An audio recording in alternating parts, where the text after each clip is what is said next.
Imagine só, você está em um restaurante elegante, celebrando anos de casamento, quando uma desconhecida lhe entrega um pacote misterioso no banheiro com a frase: "Abra quando estiver sozinha." Sem desconfiar, você abre na hora. Afinal, o que poderia esconder do homem que divide sua vida? Mas aí vem o arrependimento. Porque naquele papel estava algo que mudaria tudo. E é exatamente sobre essas reviravoltas que a vida nos prega que quero falar hoje. Tina ajustou o cabelo diante do espelho, admirando o reflexo que ainda guardava traços da juventude. Os fios dourados brilhavam sob a luz suave, a pele lisinha não denunciava os anos, e o corpo esbelto, que nunca conheceu a maternidade, realçava o vestido impecável. A maquiagem recém-feita e o penteado profissional eram detalhes que alimentavam sua autoconfiança, assim como os olhares masculinos que de vez em quando se perdiam nela. Um sorriso satisfeito escapou dos lábios quando ela se virou e encontrou o marido já de pé, aproximando-se com passos firmes. Max não resistiu, suas mãos deslizaram pela cintura dela, e o olhar se turvou de desejo. "Esquece esse restaurante", sussurrou-lhe ao ouvido, provocante. Tina riu, dando-lhe um tapa brincalhão com a colher. "Não é isso que você prometeu. Quero uma noite especial, não apenas mais um jantar qualquer." Ele, então, recuou com uma reverência exagerada, estendendo o braço em direção à saída. "Sua carruagem aguarda, madame." Ela ri novamente, jogando o casaco sobre os ombros com um gesto teatral, e juntos saíram para a noite que marcaria 8 anos de uma história cheia de altibaixos. O trajeto até o restaurante foi silencioso. Cada um mergulhado em seus próprios pensamentos, embora Tina desconfiasse que no fundo, ambos estivessem remoendo as mesmas memórias. 8 anos. Parecia que ontem eles dançavam no baile de formatura da universidade, vendo o sol nascer de mãos dadas, cheios de sonhos. Mas o tempo passa rápido, e hoje ali estavam mais maduros, mais cansados, talvez até um pouco desiludidos. Max nunca foi o típico galã que atraía olhares femininos ou recebia bilhetinhos de admiração. Mas Tina enxergou nele algo além, um homem sério, ambicioso, com planos grandiosos e uma independência financeira rara para alguém tão jovem. Enquanto os colegas ainda dependiam dos pais, ele já trabalhava, ganhava seu próprio dinheiro e construía seu futuro. Quando, 1 ano e meio após a formatura, ele a pediu em casamento com um anel simples e uma cerimônia modesta, apenas pais e alguns amigos em um café barato, ela não hesitou. Afinal, o que importava não era o luxo, mas a promessa de um amor sólido. E de certa forma, ele cumpriu. Max se revelou um marido dedicado, um provedor que, apesar de não enriquecer, nunca sonegou um centavo do salário para casa. Sempre a tratou como uma rainha, jurando que um dia, a faria nadar em ouro. "Vou te dar um carro, um apartamento, viagens, tudo o que você merece", repetia, enquanto ela, realista, aprendia a se contentar com o que tinham. Porque no fundo já sabia, as ambições dele não vinham acompanhadas da determinação necessária para alcançá-las. Ele permaneceu um funcionário comum, sem ascensão, mas leal. E ela, por sua vez, deixou de esperar milagres. Aquela noite, no entanto, seria diferente. Tina escolhera com carinho um presente para ele, e ansiava pelo momento de trocarem os mimos. Depois, voltariam para o apartamentinho simples onde a rotina os esperava, como sempre. Ou pelo menos era o que ela imaginava. Porque a vida, como bem sabemos, adora surpresas. O restaurante não era dos mais badalados, o orçamento não permitia extravagâncias, mas o clima era agradável. Enquanto Tina analisava o cardápio e os preços, Max soltou um comentário alto demais sobre o valor de um prato. Ela o repreendeu com um olhar cortante. "Cala a boca, pão duro. Hoje não é dia de economizar, ou você quer estragar nossa comemoração?" Ele se retraiu, envergonhado. "Desculpa, não foi minha intenção. Mas o estrago já estava feito. Escolhe o que quiser, não vou ouvir depois que te deixei na miséria", completou, amargurada. O garçom se aproximou e Max, visivelmente constrangido, pediu algo simples, um corte de carne e batatas, uma salada e uma garrafa de vinho medíocre. Tina arqueou a sobrancelha. "Economizando até no álcool, é?" Ele ruborizou, mas ela não segurou a língua. "Não venha com desculpas esfarrapadas. Sabia que hoje era nosso aniversário, podia ter se preparado. Ou será que a sua mãe de novo sugou todo o seu salário?" O rosto de Max queimou de vergonha e de raiva, porque ela acertara em cheio. A mãe dele, eterna sanguessuga, vivia tirando dinheiro do filho, e ele, o bom menino obediente, nunca soube dizer não. Normalmente, Tina engolia seco. Mas naquela noite a paciência esgotara. Com um misto de irritação e frustração, ela se levantou, "Vou ao banheiro", e saiu deixando Max imóvel, sem coragem de encará-la. Diante da pia, Tina deixou a água correr sobre as mãos, tentando acalmar os ânimos. Respirou fundo, pronto para voltar, quando uma mulher desconhecida a abordou com pressa. Sem uma palavra, enfiou-lhe um pequeno embrulho nas mãos e desapareceu antes que ela pudesse reagir. O que é isso? Tina perguntou ao vazio. A resposta veio rápida, quase sussurrada. Abra quando estiver sozinha. Intrigada, ela voltou à mesa.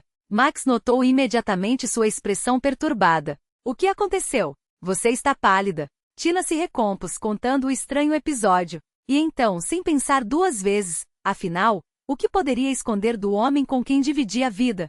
Rasgou o papel. Era um documento. Max o pegou, leu rapidamente e seu rosto passou da confusão a um sorriso ambíguo, quase predatório. Não sabia que você já tinha sido casada antes. O mundo de Tina virou de cabeça para baixo. Foi só um mês, no segundo ano da faculdade gaguejou. Um amor de adolescente, um casamento impulsivo com um rapaz mais velho, filho de ricos, que há de esposar apenas para desafiar a família. 2 meses depois, os pais dele anularam tudo, e ela nunca mais o viu. Um capítulo que preferia esquecer. Até seus pais não se lembravam disso. Mas ali nas mãos de Max estava a prova, uma cópia de um testamento. E o pior eram os olhos dele, brilhando com uma ganância que ela nunca tinha visto. Max, juro que não achei que isso fosse importante. Ele a interrompeu com um gesto brusco. Não me interessa quantos maridos você teve antes. Me diz só uma coisa, quando a gente vai atrás desse dinheiro? Tina ficou boquiaberta. Que dinheiro? Isso deve ser um engano. Ele a olhou como se ela fosse ingênua. Engano nada, Tina. É a nossa sorte. E você? Sua voz baixou, carregada de uma determinação fria. Você vai me ajudar a pegar o que é nosso. Tina sentia o peso das palavras dele como golpes. Você não entende o que está em jogo, Tina. Esse homem que você chorou, que você enterrou com flores e lágrimas, não te deixou migalhas. Ele te deixou um império. Max falava com a voz rouca de quem já via o dinheiro nas mãos, os dedos coçando para assinar papéis. Apartamentos, empresas, contas que nem sonhamos. E você acha que pode virar as costas para isso? Se recusar, não me conhece. Ela o encarava, tentando decifrar se era brincadeira ou delírio.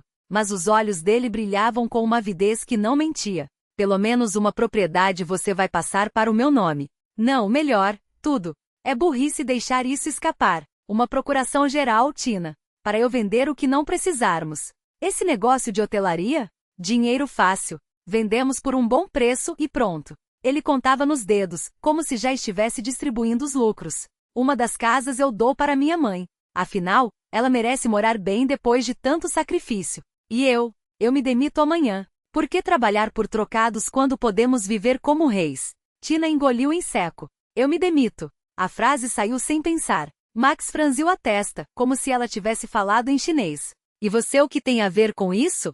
Seu lugar é aqui, ao meu lado, sendo a esposa perfeita que sempre deveria ter sido. O tom era doce, mas as palavras veneno. Você é mulher, Tina. Sua função é me servir, cuidar da minha família, ser bonita para mim, trabalhar para mim, cozinhar para mim. Ele enumerava com os dedos, como se lessem um manual de instruções. Ela não aguentou. E você? O que você deve fazer como marido? Max sorriu, um sorriso que gelou suas veias. Eu me casei com você. Isso já é mais do que merece. Sem mim, você seria o quê? Uma divorciada esquecida, uma ex-mulher de médico que ninguém queria. Eu te salvei do ostracismo, te dei um nome. Você deveria beijar meus pés.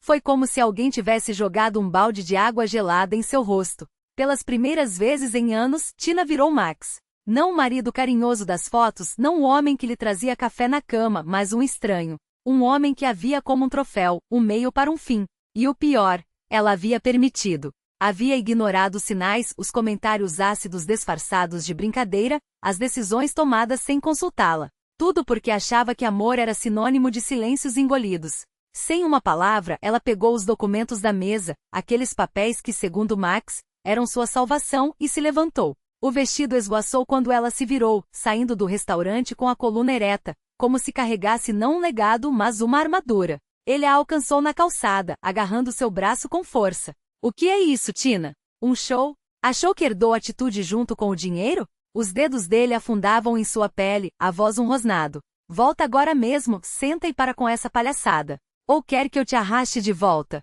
Um golpe seco no tecido do vestido. Ele havia cuspido nela. Repugnância e raiva ferveram dentro dela ao mesmo tempo. Tina sacudiu a mão dele como se queimasse. Não me toque. E não fale comigo nesse tom. A voz não tremia. Isso não é atitude, Max. É nojo. Hoje você mostrou quem realmente é. E eu. Ela respirou fundo. Eu finalmente enxerguei. O rosto dele se contorceu. Você não entende nada. Isso é uma fortuna, Tina. Horizontes, liberdade, poder. Eu entendo sim. Entendo que esse dinheiro é meu. Que meu ex-marido me deixou isso porque me amava. Não porque eu fosse útil, não porque eu servisse a algum propósito. E você? Ela deu um passo para trás, o táxi que havia chamado parando ao lado deles. Você não vai tocar em um centavo. Porque amanhã eu entro com o divórcio. Max riu, um som seco e sem alegria. Divórcio? Você está louca. Sem mim, você não sabe nem como gerenciar uma conta bancária. Tina abriu a porta do carro. Engano seu. Eu vou aprender. E pela primeira vez em muito tempo, ela sorriu. Não um sorriso gentis, mas um que prometia batalha. E você, Max? Você vai continuar esperando que eu volte? Porque homens como você sempre acham que a mulher não tem para onde ir. Ela entrou no táxi e antes de fechar a porta, acrescentou, mas eu já cheguei.